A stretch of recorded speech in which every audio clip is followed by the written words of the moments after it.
You hear a cell slam and metal keys sliding into the wrong hands, while a so-called chairman whispers orders through a phone.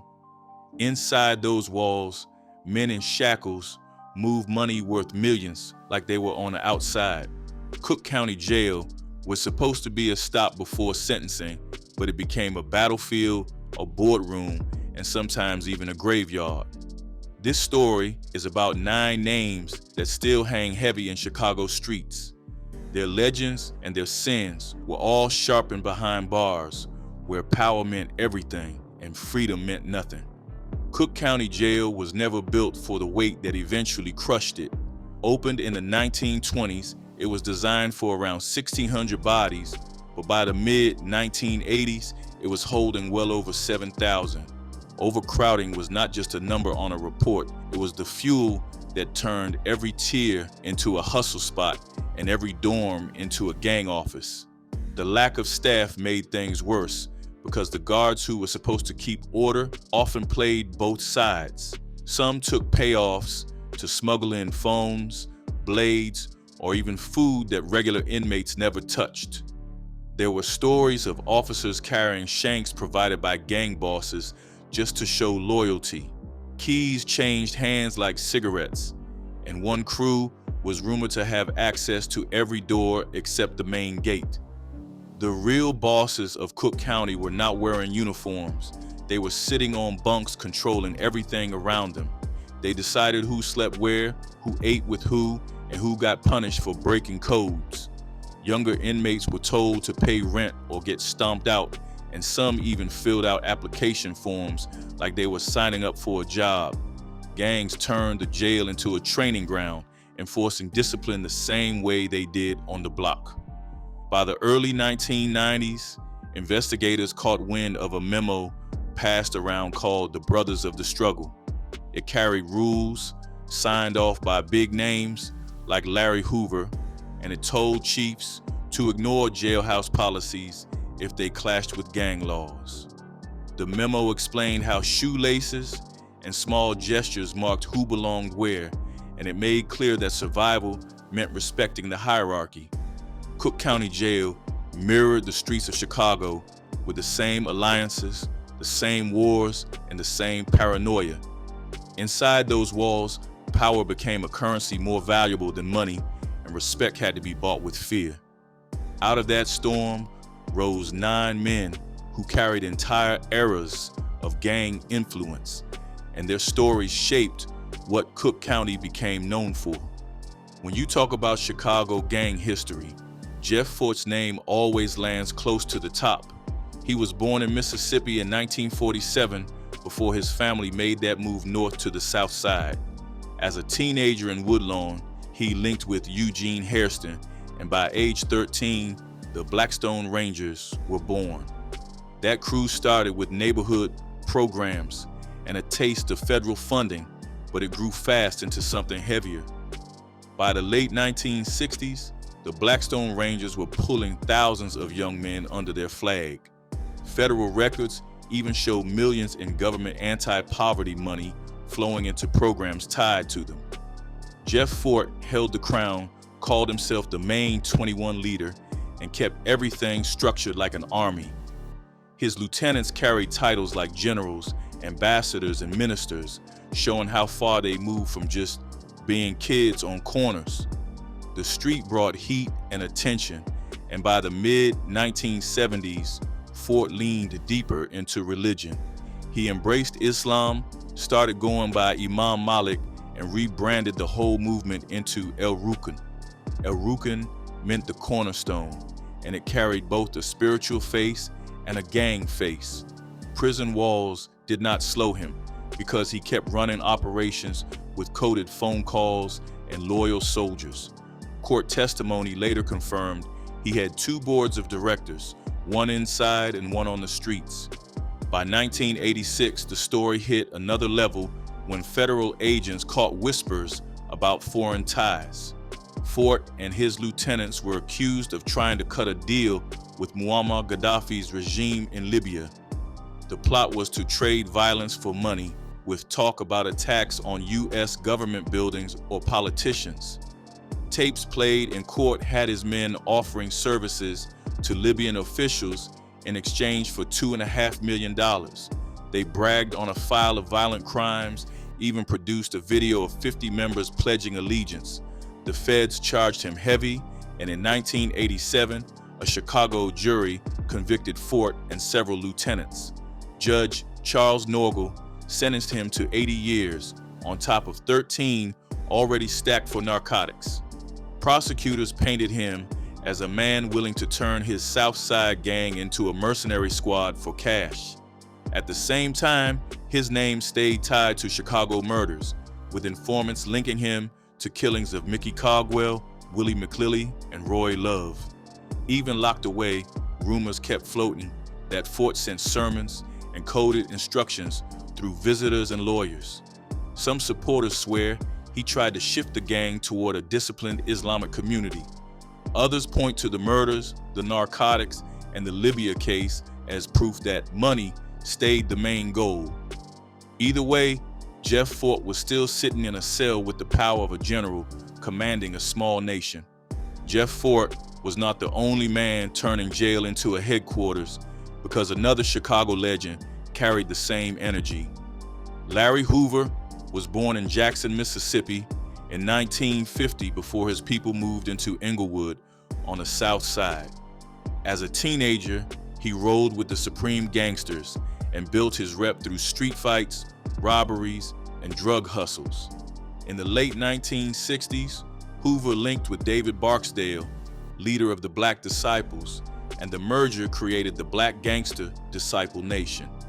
Together, their factions dominated South Side blocks until Barksdale's health broke down. On February 26, 1973, Hoover ordered the killing of dealer William Pookie Young for stealing drugs, and a jury convicted him of murder. He was handed a 150 to 200-year state sentence that sent him to Stateville. Prison did not silence Hoover, because by the late 1970s, he was running his crew tighter than before. He staged a prison work stoppage in 1978 over bad food, showing his ability to organize large numbers. He wrote memos banning rape, stealing, and fights, framing himself like a reformer who brought order to chaos. Hoover also met weekly with leaders from the Vice Lords, Latin Kings, and El Rukns to shape alliances. Those meetings birthed the people and folk structure that ruled Chicago gangs for decades. In the early 1990s, Hoover tried to polish his image with politics and community talk. He created 21st Century Vote, pushing voter registration drives and neighborhood projects that gained real traction. He even drafted a 45-page blueprint telling members to step away from crime and into legitimate business. Supporters said he was building a movement, but prosecutors said it was all cover for a growing drug empire. The government decided to put ears inside the visiting room, and they wired badges given to Hoover's visitors. Between 1993 and 1995, agents recorded 65 hours of conversations, catching Hoover laying out the hierarchy, drug operations, and violent discipline.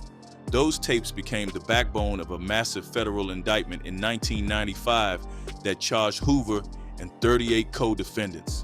In 1997, Hoover was convicted on conspiracy, extortion, drug trafficking, and continuing criminal enterprise charges.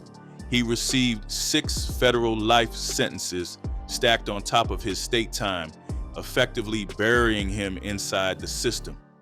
Yet, in May 2025, former President Donald Trump commuted his federal sentences, sparking outrage from families and prosecutors. Hoover still remains locked under the original state murder sentence, with rumors that he still sends coded orders. The paradox remains whether Hoover was a visionary who wanted social power or just another kingpin wrapped in politics. Inside Chicago, he is remembered as both a chairman and a convict whose influence shaped generations of streets and cells. Larry Hoover had his empire on the South Side, but the West Side had its own crown figure. Willie Lloyd was born in 1951 and came up inside the unknown vice lords, a powerful branch of the larger vice lord nation. By the late 1960s, he was already calling shots, known for robberies, carjackings, and putting pressure on rival blocks. His reputation for violence earned him the title King of Kings, even while still young. In 1971, a robbery run took him and his crew into Davenport, Iowa, where everything turned deadly. During a bank job, an officer was killed in a gun battle, and although Lloyd did not fire the fatal shot, he caught a murder conviction. Iowa courts sentenced him to 25 years, and he served around 15 before hitting the streets again. Even behind bars, he was still respected, directing vice lord activity through visits and coded letters. By 1986, he was back on the street, but freedom never lasted long. In 1989, police picked him up on a weapons charge, and he served 3 years before parole. In 1994, he was caught in another violation, and the state sent him back until 2001. Each release pulled him back into the cycle of street life and prison gates, and each stint only sharpened his legend. The streets whispered that Lloyd mediated truces between rival vice lord factions and tried to cool gang wars. Some community leaders claimed he wrote messages about education and an end to black-on-black killings. He met with churches, sat with activists, and talked like a reformed figure trying to push peace. Critics on the other side said it was all cover for him to keep leverage over vice lord money. In 1994, Lloyd was shot multiple times in a West Side hit that left him paralyzed from the waist down. Even in a wheelchair, his enemies still came for him, with more assassination attempts in 2003 and 2006. Surviving those shootings kept his name alive in the streets, proof that his influence still triggered fear. Until his death in 2015, Lloyd moved between being presented as an activist and whispered about as a strategist. Some saw him as a man who tried to turn his reputation into positive work, while others remembered a ruthless figure. Either way, his name carried heavy weight in Chicago history because respect and fear followed him wherever he moved. Willie Lloyd had the West Side on lock, but the South Side carried its own quiet strategists. Jerome Shorty Freeman grew up under David Barksdale, the man who founded the Black Disciples in the 1960s. Freeman was a loyal lieutenant, a figure who carried weight on the streets and inside prison walls. When Barksdale died in 1974 from kidney failure, the empire split into two paths. Larry Hoover broke off with his followers and built the Gangster Disciples, while Freeman stepped into Barksdale's chair.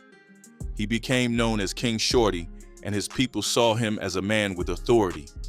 The split created tension between GDs and BDs that shaped Chicago for decades.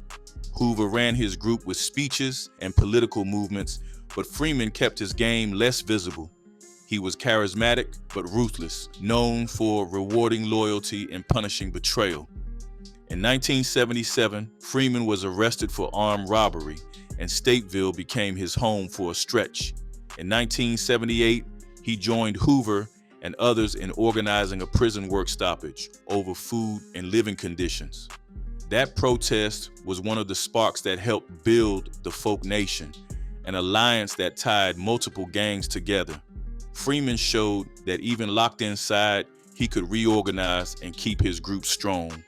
When he hit the streets in the early 1980s, the Black Disciples were still standing because his leadership held the line. Arrests came again in 1990 on weapons and drug charges, and he served 16 more years. Through the 1980s and 1990s, whispers linked him to assassinations of rivals and traitors. None of those hits were proven in court, but the rumors never left his name. Freeman passed in 2011 from health problems, but the stories still float through Chicago. Some said he disguised himself as a minister to sneak into hospitals and deliver orders to loyal soldiers. Others said he personally greenlit executions that reshaped the BD rank structure. He kept his moves low, but his control showed in how the Black disciples survived splits and pressure. Shorty Freeman's legend sits in the shadows, but his role as architect of BD survival is stamped forever. The streets had their kings, but Chicago's outfit always had its own brand of killers. Harry Aleman, better known as the Hook, was one of the outfit's most feared enforcers. Born in 1939, Aleman came up inside mob-connected circles and built a reputation for collecting debts with violence. In the 1970s, he was already known for extorting bookmakers and enforcing union rackets with muscle. Aleman was the guy you called when somebody refused to pay or when a witness needed to disappear. Law enforcement believed he was tied to at least a dozen murders, but nobody wanted to testify. Fear kept mouths shut, and the outfit thrived while he handled enforcement. His most famous case came from the 1972 killing of Union steward William Logan. In 1977, Aleman went to trial for Logan's murder, but the outcome shocked everyone. Circuit Judge Frank Wilson acquitted him after prosecutors put forward solid witnesses. Decades later, investigators uncovered the truth. The judge had been bribed. That revelation made Aleman the first American ever retried for the same murder after an acquittal because the first trial was ruled corrupt. In 1997, he was convicted for killing Logan and sentenced to 300 years. His crimes reached further than that single case. During Operation Pendorf in the early 1980s, FBI agents wiretapped insurance executive Alan Dorfman's office. Those recordings captured conversations about bribes to U.S. Senator Howard Cannon to block trucking deregulation. Dorfman, Teamsters trustee Andrew Massa, outfit capo Joey Lombardo, and Aleman were all linked to the plot. When Dorfman turned into a liability, he was gunned down in a hotel parking lot before trial. Federal investigators also tied Aleman to extortion schemes with Teamsters pension funds and suspected him in bombings like the attack on developer Robert Kendler's Lake Forest mansion. Kendler refused to pay extortion money, and his home was destroyed by explosives. Although Aleman never caught convictions for those incidents, his reputation grew darker with every allegation. Inside Cook County Jail, rumors said Aleman had guards on payroll, smuggled blades for allies, and even arranged steak dinners. None of that was proven, but those stories fed the image of a mob enforcer untouchable, even inside. Law enforcement described him as one of the most dangerous hitters ever produced by the outfit. Harry Aleman died in 2010, but his name still carries the weight of Chicago's mob wars. The Hook lived as a killer who beat cases with bribes and intimidation until justice finally caught him decades later. Harry Aleman showed how corruption reached judges, and Nathson Fields' story proved the same truth inside Cook County. Fields was a known Rukns general in the early 1980s, moving with Earl Hawkins and other high-ranking soldiers. In April 1984, two men named Jerry McKinney and Ezra Roundtree were gunned down near a Chicago housing project. Police and prosecutors said Fields and Hawkins were behind the murders, acting under orders to take out rivals. In 1986, Judge Thomas Maloney presided over their trial, and both men were convicted and sentenced to death. Maloney's courtroom looked official, but years later, Operation Greylord revealed that bribes were common practice. Federal investigators proved Maloney had accepted bribes in other cases, and evidence suggested the Rukns offered him $10,000. Maloney pocketed the money but convicted them anyway, trying to dodge suspicion while still dirty. Fields sat on death row while Hawkins cooperated later, admitting his role in at least 15 killings. Hawkins cut his deal to avoid execution, but his testimony put extra weight on Fields' case. By 1998, the Illinois Supreme Court granted Fields a new trial, citing Maloney's corruption as grounds. In 2003, a Cook County jury acquitted Fields. ending 17 years of prison time, including more than a decade facing execution. After release, Fields sued and won a multi-million-dollar settlement from the city for wrongful conviction. He argued that he was never an El Rukn and was framed by corrupt officers who needed a scapegoat. Prosecutors still believe he was one of Fort's most trusted generals, a man who greenlit violence without hesitation. Rumors even claim he once ordered the murder of a rival's family member as a warning, though courts never confirmed it. Fields' story captures how gang violence and systemic corruption fed off each other in Chicago's justice system. Whether he was an innocent man caught in a dirty case or a general who slipped free, his years on death row show how twisted that system became. His release did not clear the shadow of his name, because in the streets, many still whispered about the murders tied to him.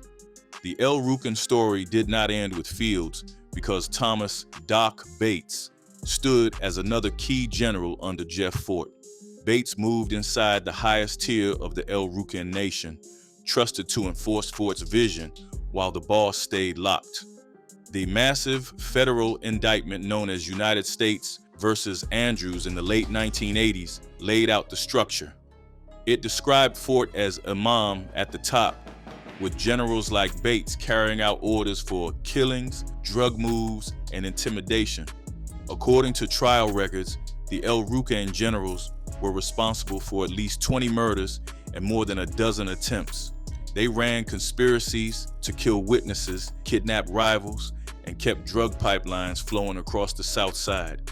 Prosecutors said Bates was directly tied to multiple violent acts, serving as both a field commander and an executioner of orders. His name stood beside other generals like Jerome Crowder, Bernard Greene, Roland Lewis, Lewis Hoover, and Edward Williams. In 1991, a federal jury convicted Bates and his co-defendants of racketeering conspiracy, narcotics trafficking, and murder.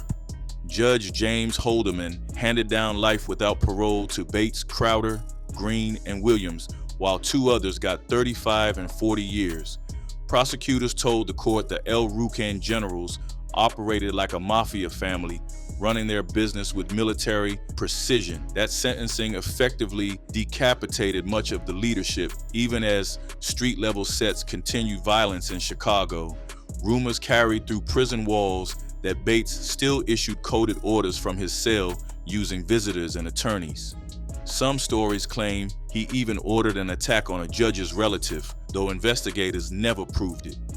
For law enforcement, those rumors showed how difficult it was to cut the lines of communication.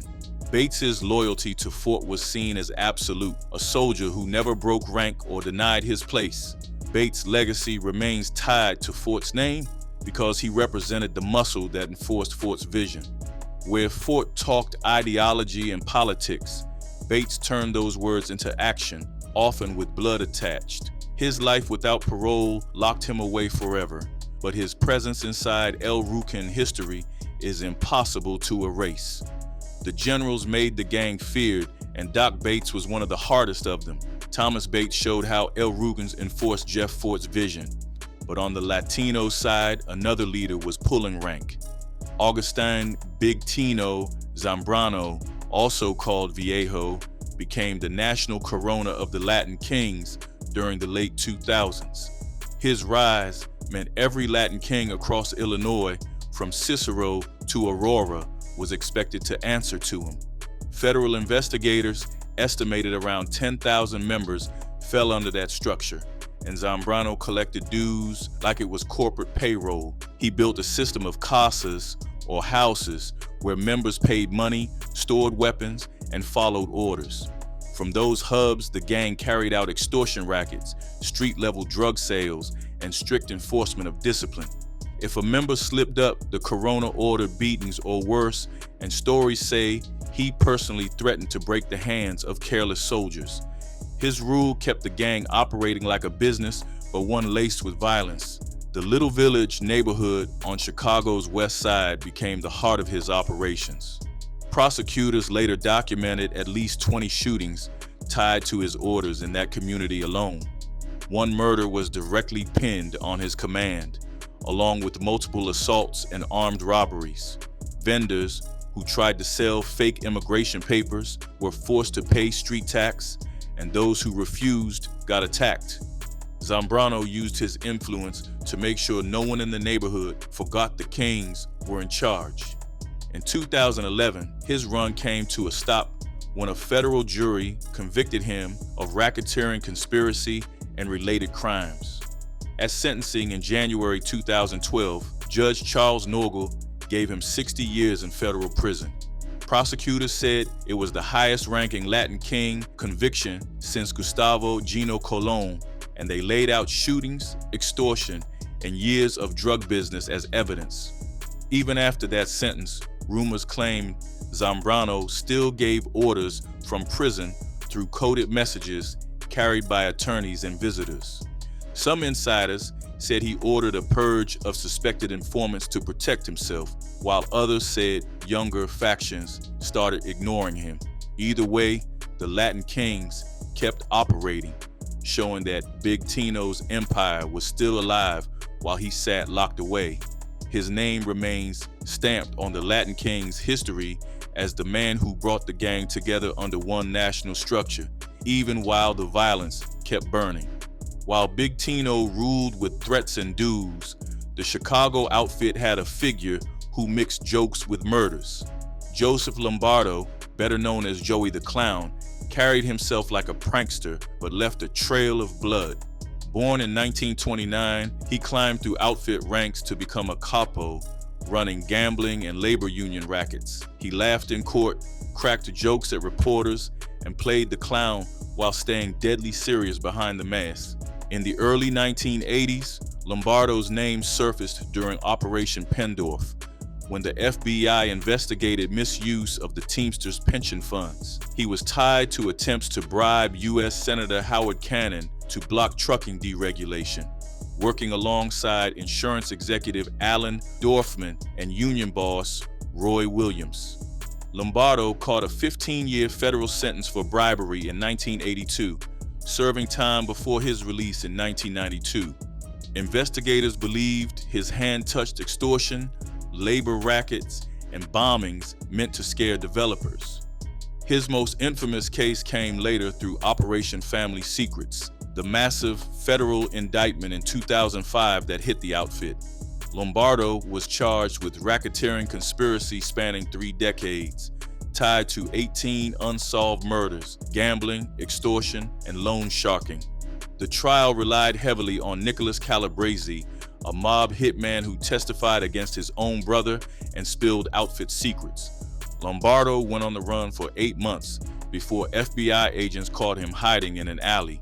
In 2007, a jury found him guilty, including the 1974 murder of Daniel Seifert, a businessman preparing to testify against him. Judge James Zagel sentenced him to life in prison in 2009, calling his crimes terrible and his legacy dark. Lombardo died 10 years later in 2019 inside ADX Florence Supermax in Colorado, far from the Chicago streets he once controlled. Stories about Lombardo never stopped because the mix of humor and violence made him stand out. Some said he once bribed guards in Cook County with steak dinners. Others claimed he smuggled suitcases of cash into cells.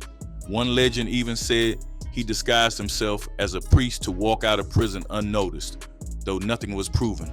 Those rumors added color to the reputation of a man already convicted of murder, bribery, and extortion. Joey the Clown played the fool in public while running deadly business in private, and that blend made him unforgettable. He turned the image of a laughing hustler into a mask that hid the outfit's violence, leaving behind a legacy of blood and jokes. From Jeff Fort's coded phone calls to Joey Lombardo's pranks, masks, and murders, Cook County Jail carried names that shaped Chicago. The jail was built for 1,600 but packed with thousands, and that pressure made it a place where gangs thrived. Fort tried to turn El Rukns into an empire tied to Libya, while Larry Hoover pushed the gangster disciples with politics and fear. Willie Lloyd called himself the King of Kings, surviving bullets and prison gates while claiming reform. Shorty Freeman kept the black disciples alive after Barksdale, while Harry Aleman bribed judges and silenced witnesses for the outfit. Nathson Fields spent 17 years on death row before corruption pulled the case apart, leaving doubts about his true role. Thomas Bates stayed loyal to Fort, carrying out orders that left trails of bodies and intimidation. Augustine Zambrano collected dues and enforced the Latin King's code across Little Village with violence. Joey Lombardo laughed at cameras while the outfit buried enemies in alleys and fields. Each name proves Cook County Jail was more than a stop before sentencing. It became a headquarters, a mirror of the streets, and a school for power. Inside those walls, respect was purchased with blood, and fear was the only real currency.